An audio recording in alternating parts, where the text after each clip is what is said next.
Awesome. Thank you, Matt. Well, good afternoon, everyone.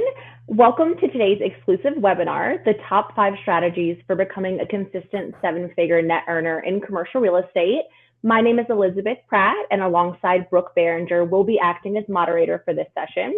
We're thrilled to have you join us as we dive into valuable insights on what it takes to build and sustain a high revenue career in commercial real estate.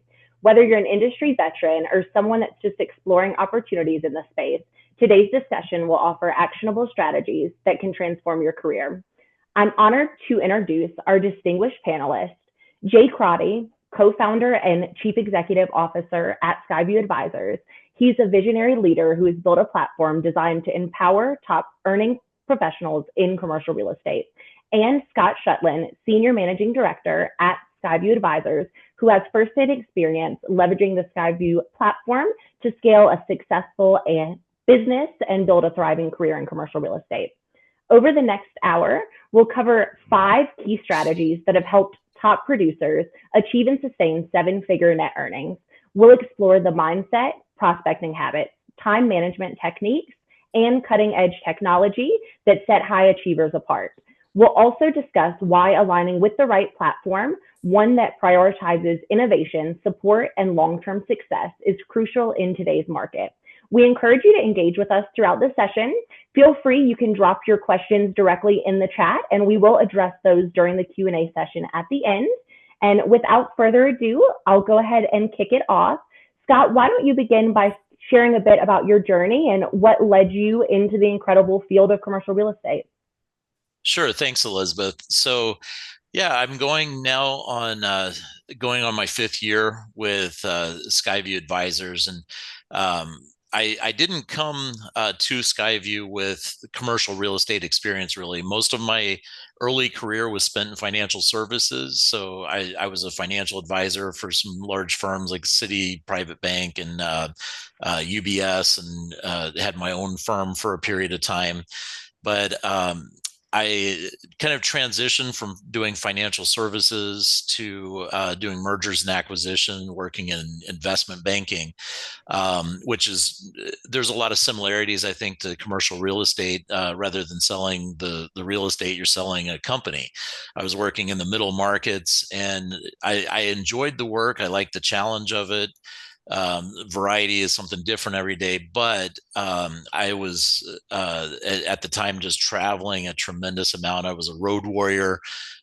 Every Monday morning, going out to the airport at 6 in the morning and hitting 3 or 4 cities throughout the southeast of the country. And then if I was lucky, I'd make it in Thursday night, see my kids and see my wife. And, after a period of a few years of that, while I found the work enjoyable, and I loved the challenge of what I did, I felt like there was just a better way to make a living and have a way of managing my quality of life.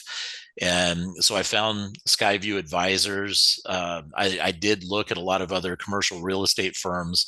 When you do mergers and acquisitions in the state of Florida, where I currently reside, you have to have a real estate license. So I was already prepared with my license, but I looked at all the different competing firms out there, and ultimately I chose SkyView Advisor for a few reasons. One, they had a really well-defined process and platform that reminded me a lot of the investment bank where I came. So I felt like it was a real natural transition to come in, the way that they operated, and had a team and support with every deal that you do. It allowed me to just come in and really focus on the things that I do best, which is just developing opportunities. And so when I started with SkyView, I came in as a senior associate, followed our sales path, followed our system. And in a fairly short period of time, I saw a lot of success doing that. So I was promoted to senior vice president. Shortly thereafter, I was promoted to managing director. And most recently, I was promoted to senior managing director just a few months ago. Thank you, Scott. Appreciate that. I'll just give you a brief kind of background on me. I First of all, I will say that it's the most rewarding part of my job is watching people like Scott come in and absolutely thrive on the SkyView platform. It's truly what excites me and motivates me, and it's just the best part of what I get to do on a daily basis. My background was started in commercial real estate investment sales at Marcus and Millitrap right out of college, and today Marcus is one of our formidable competitors. We run into them in the marketplace a lot.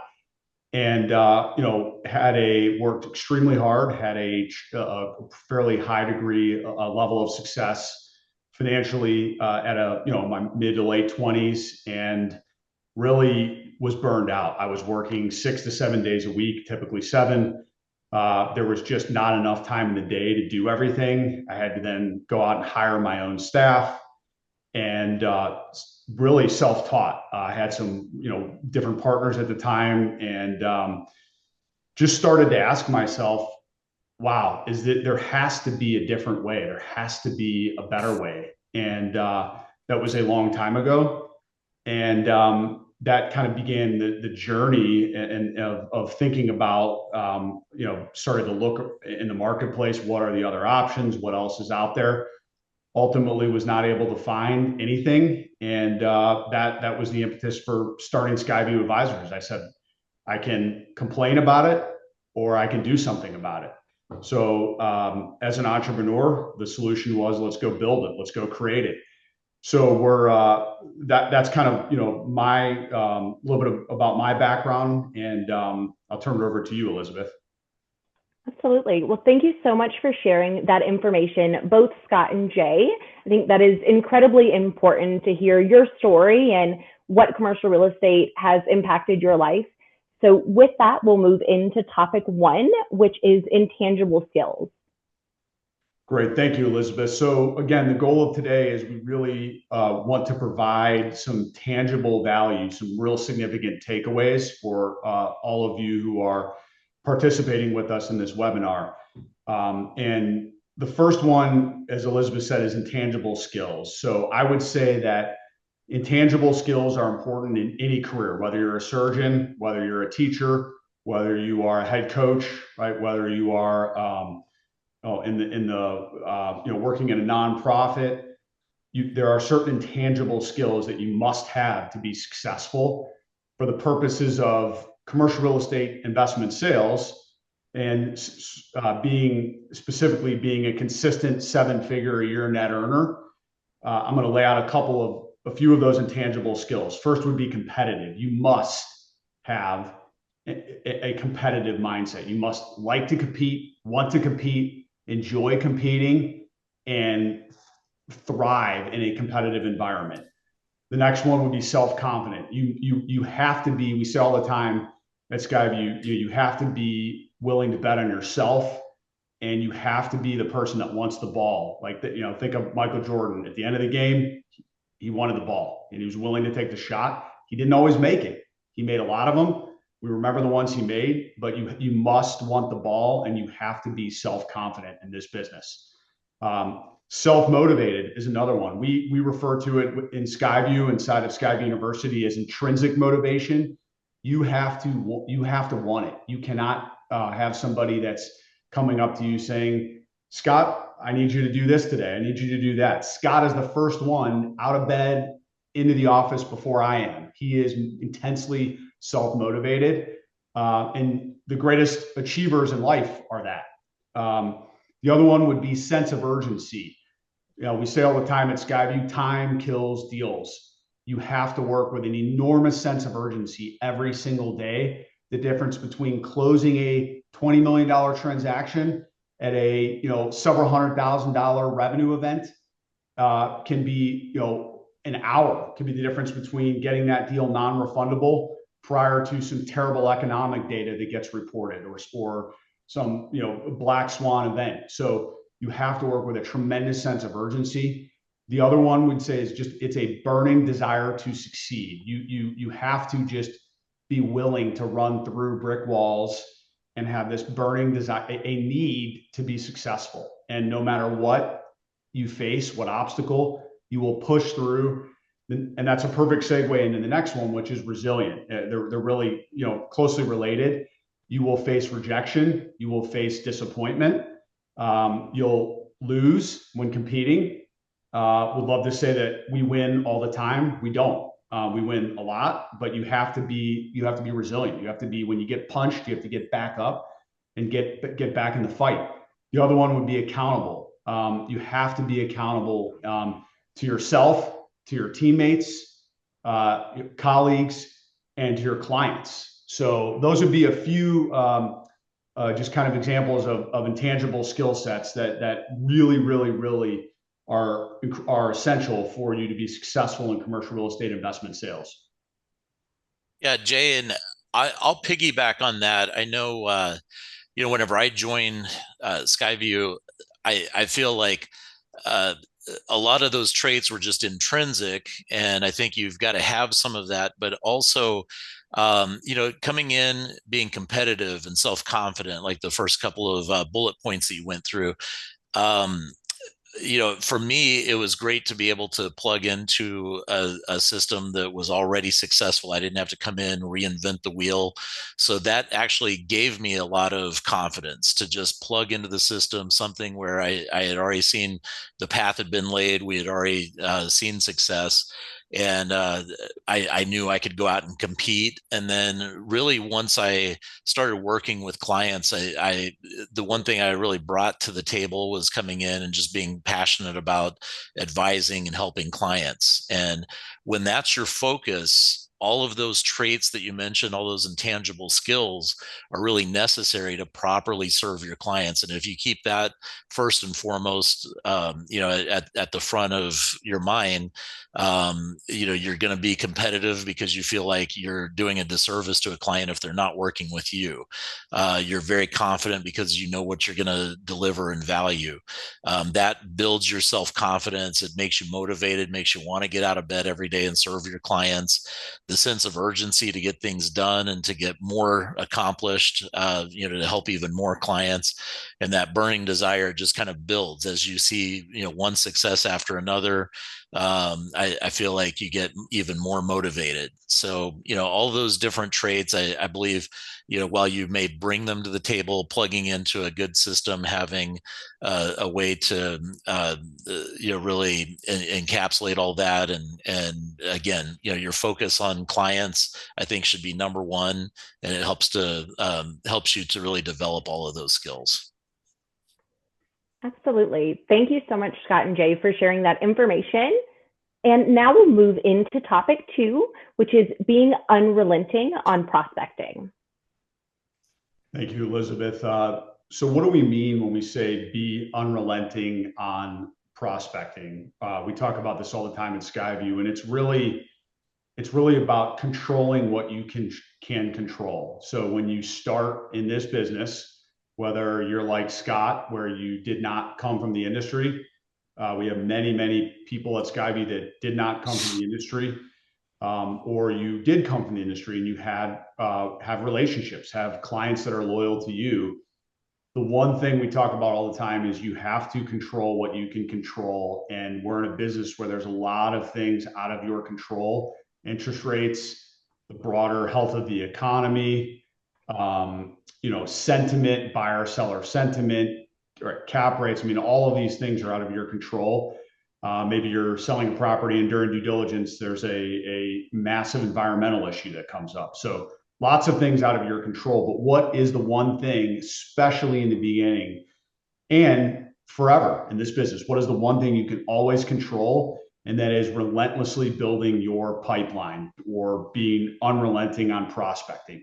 The greatest deal people, the greatest deal leads in commercial real estate sales are the ones who are absolutely unrelenting on prospecting. We've got a lot of them at SkyView. They put a lot of time into it. They enjoy it. They take it as a challenge. And the other thing that kind of piggybacks hand in hand with that is you've got to be able to spend the majority of your time on revenue generating activities. So in commercial real estate investment sales, there's a tremendous amount of stuff that goes into, from the first time you speak to a client all the way until that transaction is officially closed. A tremendous amount of work that goes into that. and tremendous amount of work on a daily basis that has to get done, that are not directly revenue generating activities. The greatest salespeople in commercial real estate spend the majority, and I mean 80% or more, 90% or more, spend your time on revenue generating activities, and you will be unbelievable. You will net seven figures consistently every year in this business, barring a complete economic collapse. And the other thing I would say is, when you start doing that, when you control what you can control, you build momentum. It's momentum. It's like getting a freight train going. It's really hard in the beginning. You start pushing, and it starts to build some momentum, and that thing starts rolling down the track. And next thing you know, you are picking up deal after deal after deal. Your clients and owners in the marketplace, investors in the marketplace can sense that. They can sense that when they talk to Scott, they know Scott has more deals than anyone in self-storage, and he's busy and he is selective about what he takes on. So that momentum is really, really key. It also puts you in a position when you have a very full pipeline, you will end up saying no more than you will say yes. You've got to be extremely selective about what you take, and you only get paid when the transaction closes. And it empowers you to say no and say, hey, I'm not taking that deal. I'm focusing on these two deals, and I'm saying no to those two. Yeah, Jay, I'll just again kind of add on to that. When you start in this business, all you have to do is prospect. You're not working through deal issues and different things that, as you evolve in the business that you get involved with. But in the beginning, it does take a tremendous amount of effort and a lot of activity, reaching out to people. But I think what makes it easier, not that it's ever easy, but what really helped me find success early was doing what I call, deals leading to more deals, or leveraging existing deals. So, I wanted to know, well, if I'm reaching out to all these individuals, what is it that I'm trying to accomplish? What you're trying to accomplish really is to understand if there's a potential interest in selling, and to be able to convey that you believe you can help them maximize the return on the investment or the asset that they own. And I think the best way to convey that is to leverage existing deals in the market. Now, when you're starting out, you don't have your own deals. So I looked at the success of the firm. I looked at deals that were currently on market that were getting a lot of traction. I looked at deals that had closed recently. Maybe we had 14, 15 offers on a deal. So when I was calling into the markets, when I was talking to potential sellers, I would be talking to them about the deals that are currently being done, the level of interest that we're seeing from buyers. And this helped me generate my first few deals on market. And then from there, as I worked through those deals to present them to potential buyers and to just take that out to the market, I was constantly looking to leverage the deal that I was currently working to find more opportunities to sign up. Once you get to that point, like you had talked about momentum, Jay, the real momentum in this business is when you have deals on market and you're constantly talking to people about those deals. You're always putting yourself in front of other potential owners or sellers. And generally what you find is you go from doing a lot more cold type of activities to a lot warmer activities where you're just naturally signing up deals and taking things out just because of all the conversations you're having when you have something on market. Absolutely. Thank you so much for sharing information there. And I appreciate, Scott, you adding that additional context around your story and how that has personally impacted your ability to grow your business in commercial real estate. And with that, we're going to transition into our next topic. Topic 3, maximizing return on invested time.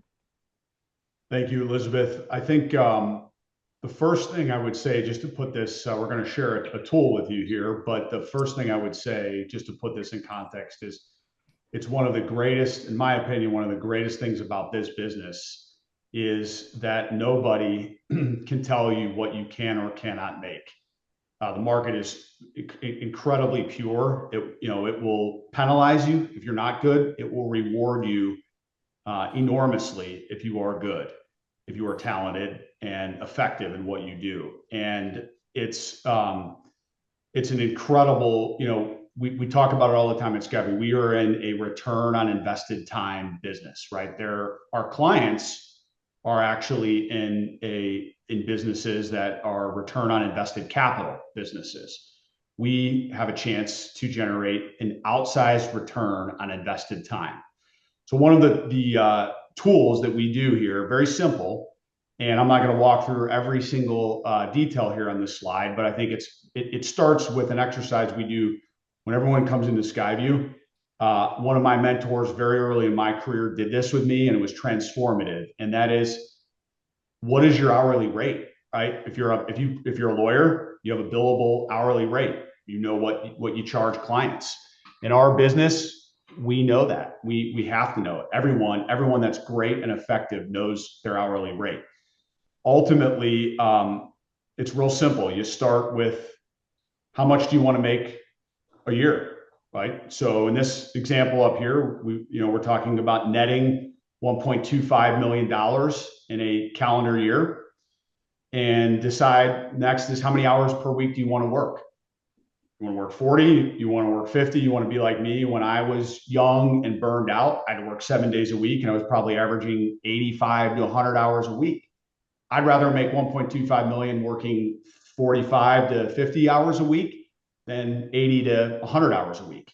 But then the next thing is, how many weeks per year do you want to work? Factoring in holiday, first of all, vacations. You want to take vacations. They're good. They're healthy. They're important to rest, relax, recharge. And also we have holidays, right? There's the week between Christmas and New Year's. That's a dead week in our business. We are not out there prospecting for new business when our owners are on vacation with their families. We don't want to be bothering them. So ultimately in this exercise, we're using 48 weeks. Math is fairly simple. And ultimately, this salesperson's hourly rate is $651.04 per hour. That is transformative. When you know your hourly rate, you will be extremely selective about how you spend your time. And it gets a lot easier to say no to stuff. If you feel like, this could be a potential rabbit hole that I could go down and not generate a return on the next 2 hours, tell you what, you're going to say no. Scott's great at it. He does it all the time. And then anything else you would like to add to that, Scott? Yeah, Jay, it's really funny because when I first did this calculation, like once I started to have success, it's really eye-opening when you start thinking about the value of your time. I consider myself a fairly handy guy. I can mow my lawn, I can fix some things around the house, do projects. But when you do this calculator and you realize, and don't get me wrong, it's fine to have hobbies. It's fine to do things that you enjoy doing. But if those are things you don't particularly enjoy doing, and you start realizing, well, gosh, if I take 3 hours to mow my lawn, that cost me over $1,800. That's too expensive. It's way cheaper just to hire that type of work out. Now I've had to work a little bit harder on this calculation with my wife to get her to understand that that's why I'm, opting out of doing projects around the house and mowing. But it really is eye opening. And I whenever it's my time to work, when I block out time, I spend that time actually being productive and working, because I do know, the value of what my hourly rate is, and I know how much money is being wasted if I'm not really maximizing that time. A few things that I've also, I think, to add to this that I've learned whenever I came to SkyView, I didn't necessarily learn this concept, but I've never really adhered to it in the way that we do here and really seen the effect. And that's using what I call, or what we call here, clear futures. In the past, I would have the tendency to have a great result on a call. We agree, okay, we're going to follow up maybe next Thursday or next Friday. Next thing you know, you're chasing someone, and that next Thursday or Friday turns into 3 weeks from now, if you're lucky, if it doesn't just go away. One thing that I've really adhered to, part of our training, and I really embraced it, was every time I'm on a phone call, it's going to end in one way or the other. I'm going to have a successful call and we're going to schedule a clear future. I'll close the deal, or I'm going to determine this isn't worth pursuing and I'm going to close the file. But if it is worth pursuing, I'm not going to chase any longer. And that's something that I determine, and, you know, as part of our training, but really I embraced that. And it's been such a time saver to just always have my calendar set up. People know what to expect. And, you know, that saved me a lot of time. I think made me very productive. The other thing is, you know, there's only so many hours in the day, and you can try to be as efficient with your time as possible. But there are some other levers that you can pull if you want to be have an outsized income in this business. One, I think deal analysis. You know, when you first start out in this business, people have a tendency to want to just take the first deal they can get. Anything, you know, is better than nothing. But that's actually one of the biggest mistakes. I think I see a lot of people come in and they try to focus on smaller opportunities, smaller properties. Those small opportunities, small properties take just as long, sometimes even longer, to try to complete a transaction. So one thing that you know, I just came in kind of with the I guess career maturity to know I don't want to just take any deal. I want to take good deals. So understanding what your client's motivation is a big part of that. Analyzing the deal, making sure that it's a deal that you know is going to be wanted out there in the marketplace, and making sure that your seller is aligned with where the ultimate pricing should land for it is a big part of that. So you can really save yourself a lot of time and be efficient by not only taking out good deals, but also avoiding deals that you shouldn't take on that really can end up wasting a lot of your time. So, you know, in doing that, I've also been able to generate higher fees on average for most of my deals, because when you're taking out larger deals and you're adding tremendous value, you know, you understand what your time is worth, and typically you're going to get paid more on, you know, working with a $50 million portfolio than you will a $3 million single facility. So, you know, those are some things that you can, you know, some of those levers, I call it, that you can pull to really maximize your time. And when you do that, you can raise your hourly rate. Maybe you don't even have to work a full 40-hour week at some point in your career. Also, you can, you know, be able to have that work-life balance, because if you can take a little bit more time off because of your efficiencies in those other areas, you know, that was something that was really attractive to me, and the whole reason I came to SkyView and chose this line of work in the first place. Thank you both for adding those insights there in that area. I can firsthand say that the clear futures are transformative, not only in your professional life, but personally as well, in really allowing you to maximize your invested time. So hopefully everyone made sure to jot that down. And with that, we're going to move into topic 4, leveraging world-class technology that's simple to use. Great. Thank you, Elizabeth. And thank you very much, Scott, for all of those insights. I think, you know, when we say leveraging world-class technology, that is, and the key, the second part of it is really key, that is simple to use, that is user-friendly.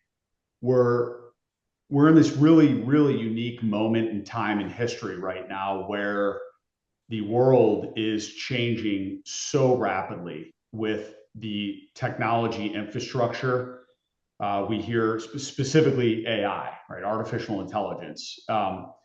And I personally believe that, you know, we will look back 5, 10, 15, 20 years from now and say, wow, this was an incredibly unique moment in time where the course of world history has been altered and so fundamentally changed and impacted by technology in so many different ways. And the incredibly exciting thing about commercial real estate is that it is one of the largest asset classes, one of the largest markets in the world. Every year globally, in a normalized year, there are trillions of dollars that are transacting in commercial real estate. It's huge. It's massive. And, you know, what's so exciting is that so many of the traditional commercial real estate firms, specifically brokerage firms, are really running the same business model as they were in the 1970s, 1980s. Sure, they're emailing contracts or using DocuSign instead of FedExing them overnight, but just tremendous change that's happening in the world. And if we think about it today as consumers, right, as consumers of products and services, we think about, or I can think in my own life over the last 5 years, how my family and I consume healthcare services, or when we go to get our car serviced. Those would be just two examples that come to mind to think there have been some pretty significant changes that are the goal is to make it more user friendly, reduce friction, create efficiencies, make it more seamless for the user, for the customer. And we're really, I think that the world is changing dramatically, and there's just tremendous opportunities to bring these into the commercial real estate transaction experience, create efficiencies, remove friction, and ultimately, provide a better service, and ultimately, at some point, be able to do it at a reduced cost as well. So I think, Scott, one thing that may be very helpful is kind of just sharing a few concrete examples for the individuals who are here today of maybe some examples of technologies that you use on a daily basis in your career. Yeah, I feel very fortunate, in our platform. I know there's a lot of investment made, by the firm in technology that is being used on my behalf, I would say. But then there's also technology provided to me that makes my job easier that I'm able to utilize. So a few of those things really, starting with just the way everything in our company, we utilize Salesforce. And so it's not just a database manager, but our phone systems are tied through that. We also have our contract management system go through that. Whenever I'm working through the database, we also have a lot of additional real-time information available at my fingertips. So I've got one resource that I can go to, and I can utilize many different things through this one platform.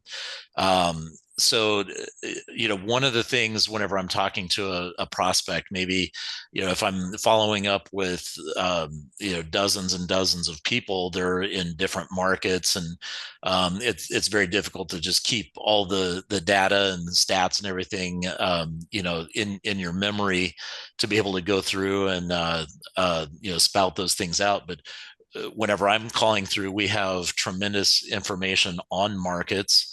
So if I have, I guess what we're looking at right now is what we call our deal cheat sheet. So this is embedded in our Salesforce platform.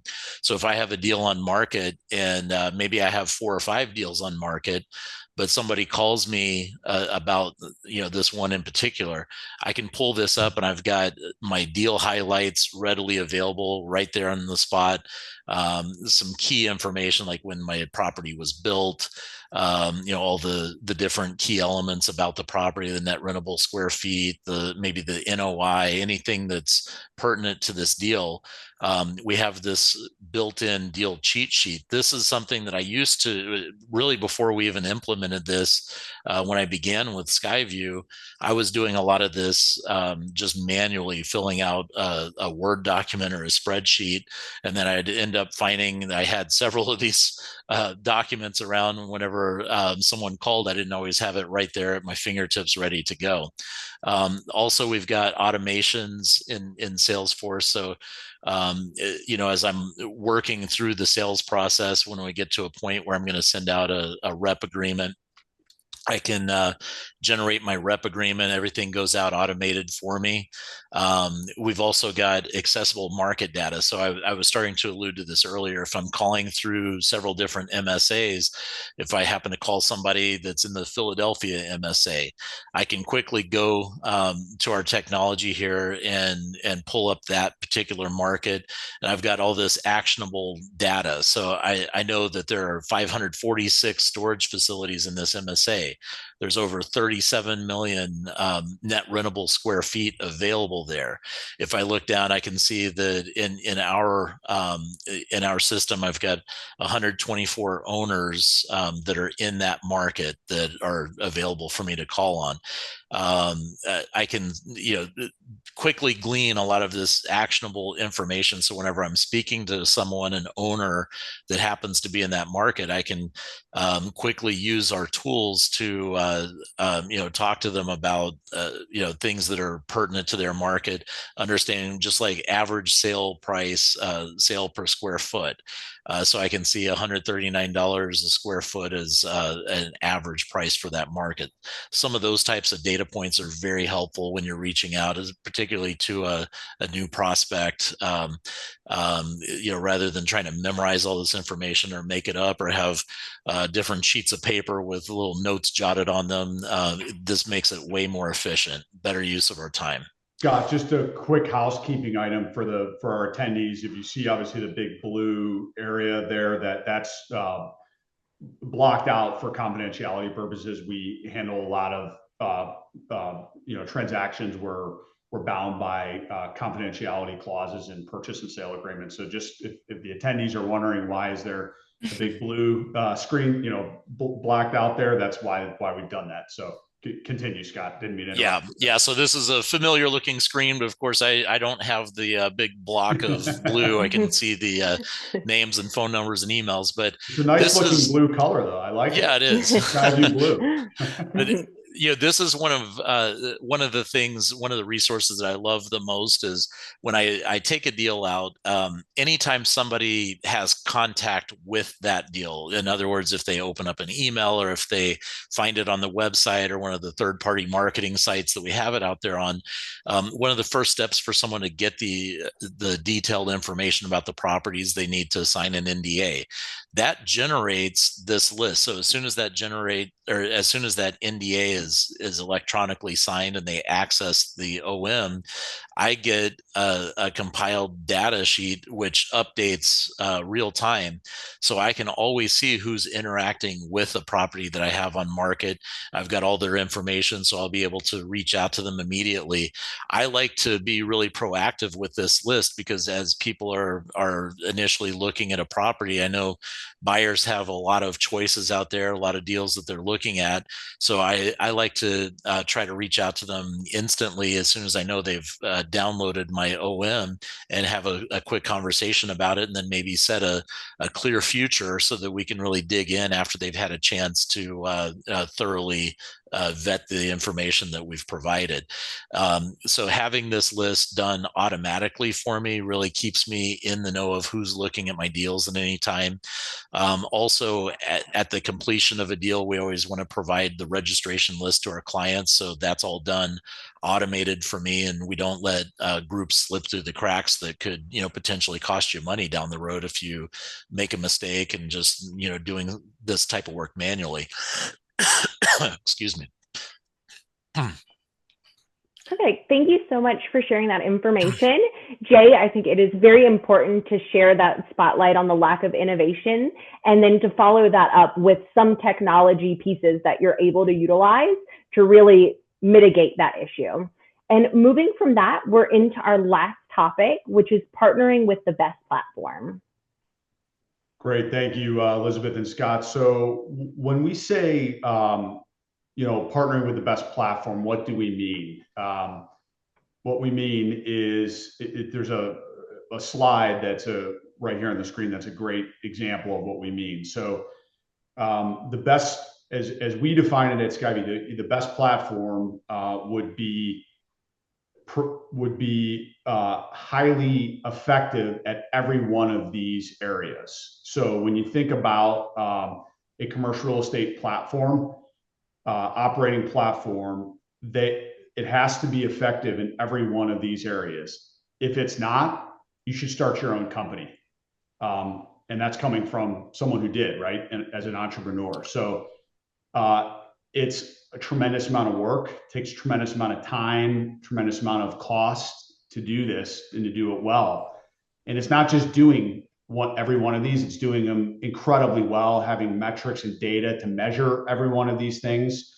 But hopefully in the Q&A, I would welcome questions that our audience members have about some of these items. I'll give some specific examples, and then Scott will be able to provide some additional context. But this is a great visual representation of what the number one operating platform in commercial real estate should be, not just proficient at, should be elite at every one of these things.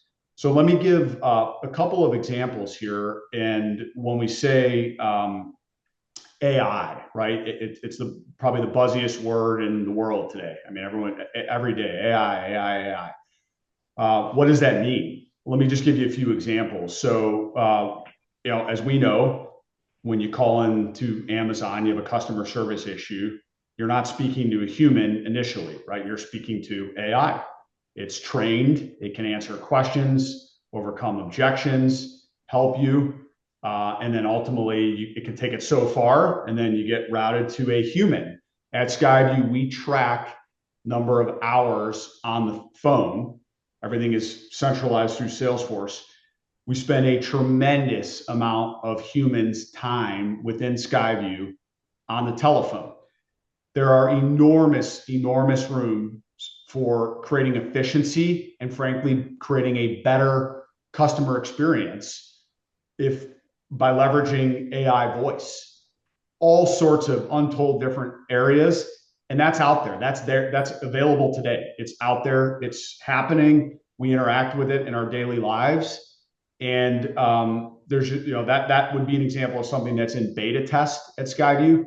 Another example of something that would really fall under, I would say kind of support and automation would be a client-facing portal. So one of the things we hear all the time from our clients, and Scott hears this regularly, is I want more transparency. I sign up to sell my $20 million asset with SkyView with Scott Shetland, and I'm paying several $100,000 to do that. I have total confidence in SkyView, total confidence in Scott, or I wouldn't have hired him in the first place. But from the time I sign up and then till the time we close, it takes time. And there's a lot of steps that happen in between. You wake up and clients say this all the time, like, where am I? I want to know exactly where I am in the transaction. And one of the things that's also in beta that we're in the process of rolling out is a client-facing portal where 24/7, 365, exactly, as a seller through SkyView, you will know exactly where you are with your transaction. You could wake up at 4 a.m. and be nervous and anxious and say, man, what's going on with my deal? Well, Scott is an early riser. Maybe he's not up at 4 a.m. So rather than bothering Scott, you can go right in your client-facing portal, know exactly where you are with your transaction. These types of things are commonplace in other industries. In healthcare, if you get a mortgage through Rocket Mortgage, those are the kinds of technology vehicles that exist. The other thing when we talk about partnering with the best platform, support. And it's not just support, it's elite operational human talent. So we say all the time at SkyView, we could shift our business model tomorrow and manufacture nuclear missiles if we had to. That is the level of seriousness that we run this business with. I mean, metrics, data, everything is available. It's measured.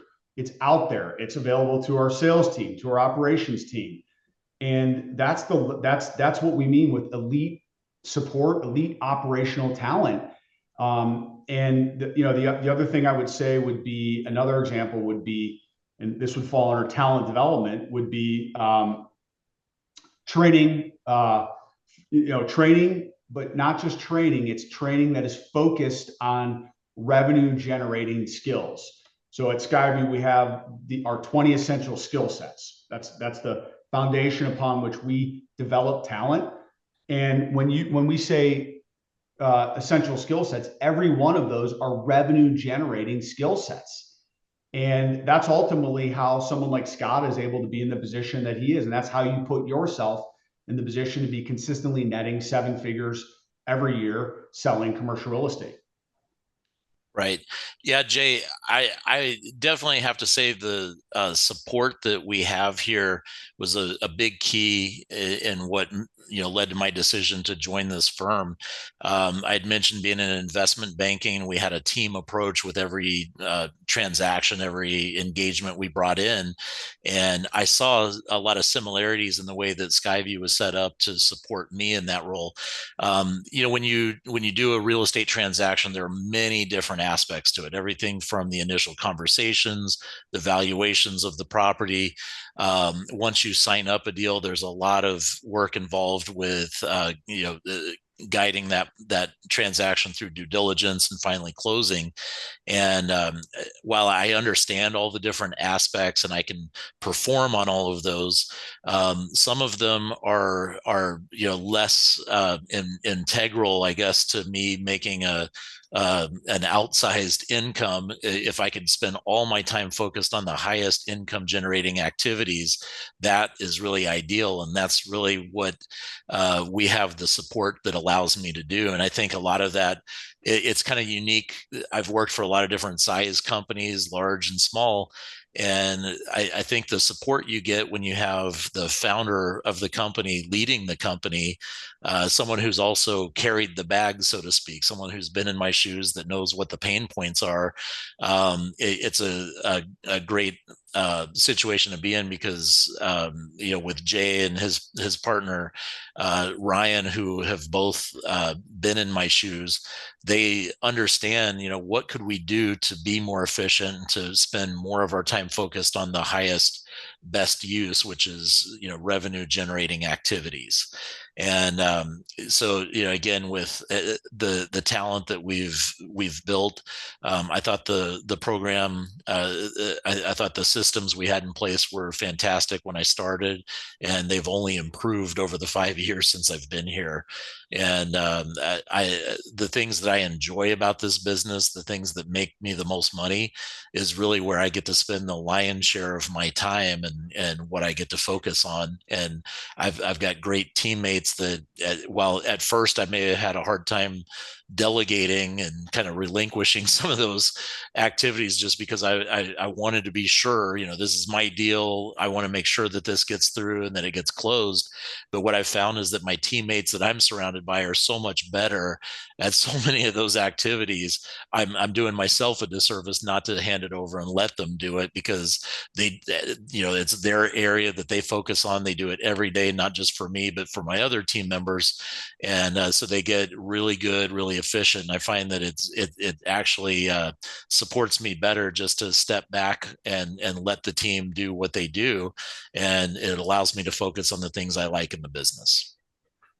Yeah. Brooke, if I could just add one quick thought is, I hear Scott, I hear you say this all the time. It's really analogous to a surgeon, Mm-hmm. where you're like a surgeon. You're the lead surgeon in the operating room, and you've got your technicians in there. You've got the anesthesiologist. You've got the person that's monitoring, the blood work. I mean, all these different. It takes a comprehensive team to be an elite orthopedic surgeon, brain surgeon. I think that's a great analogy. Yep. For all of us to think about.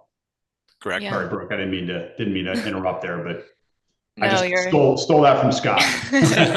Yeah, you're totally fine. And if you're, whether you're thinking about getting into the industry or already at another firm, those are some of the areas when you are interviewing, you should be asking questions about their support, their technology, all of those things so that you can really gain some insight there and feel like you're making, the best decision for yourself and your business.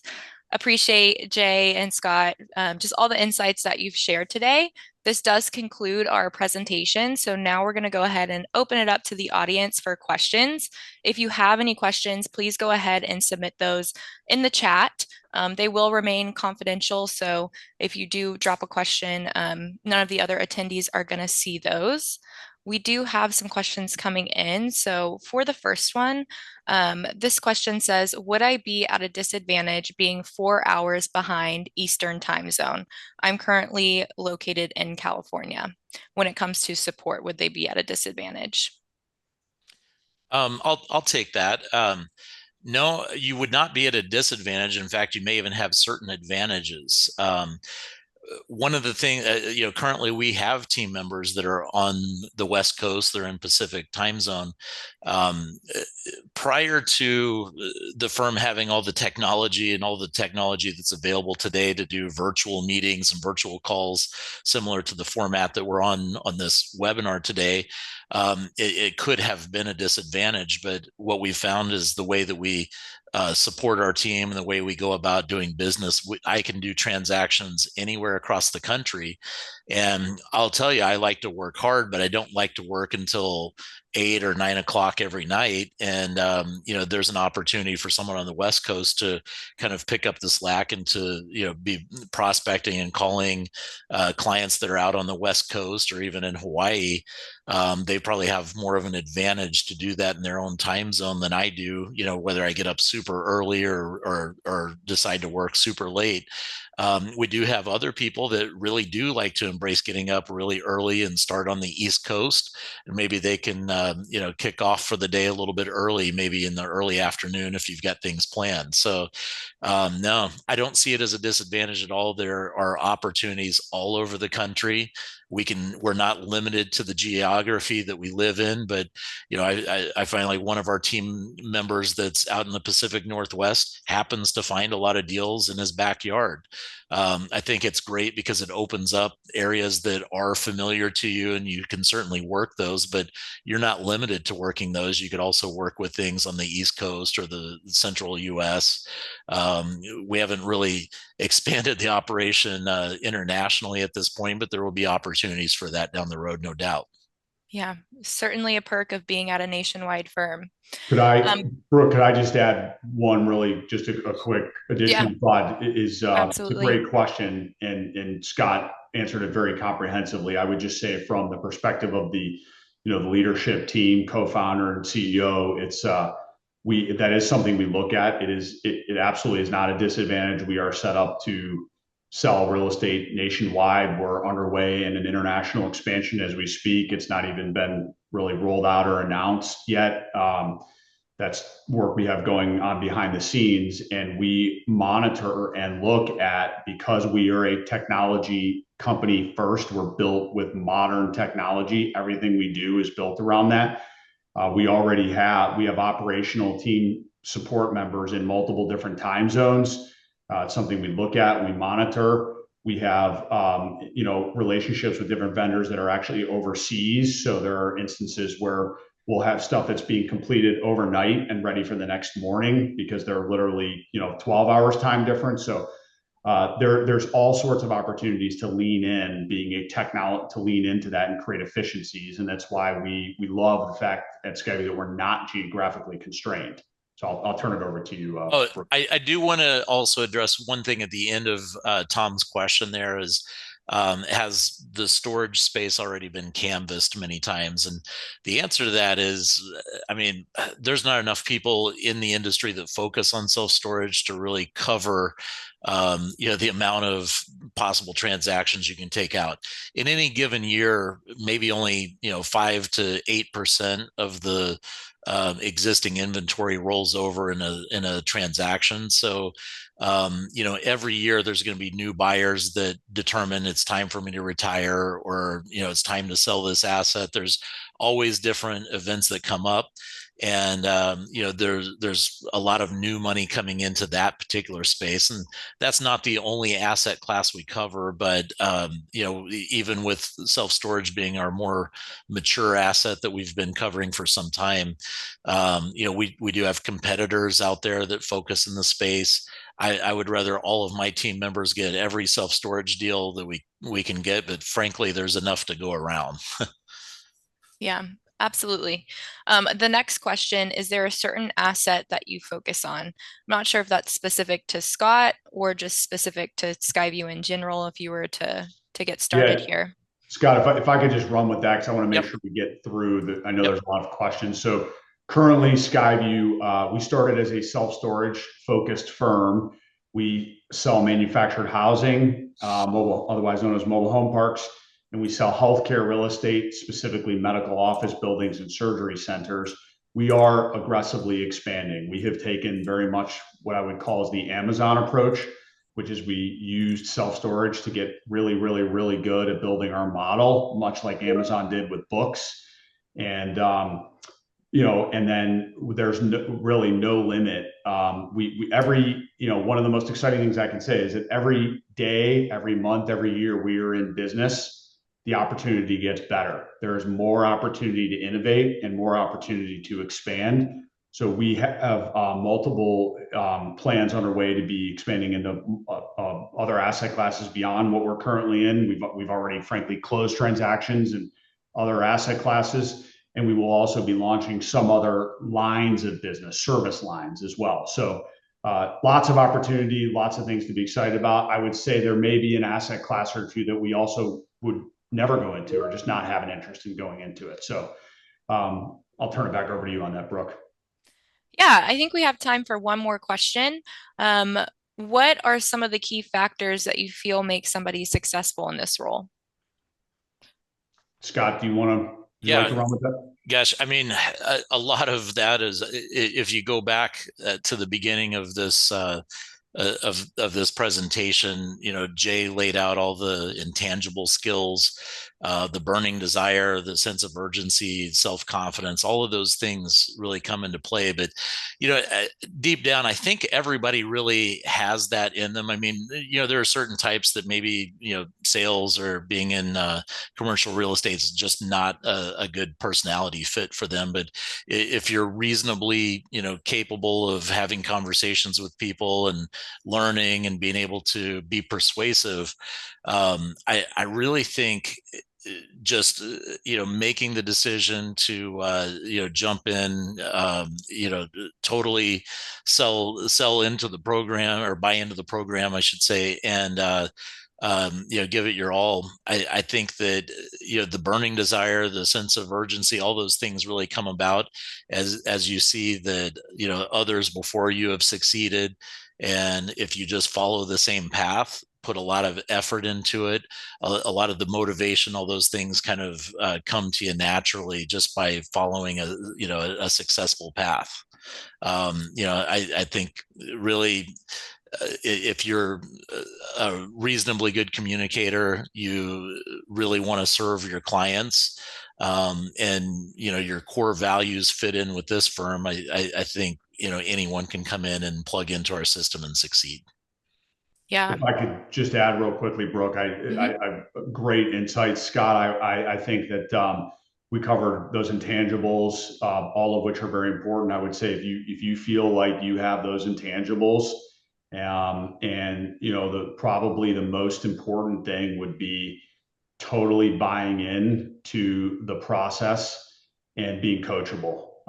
We look at all of the people that have been highly successful at SkyView, and I would say those are two things: is total buy-in to the process, right? Like, we've got this business figured out. I mean, it is not rocket science. It's also not easy.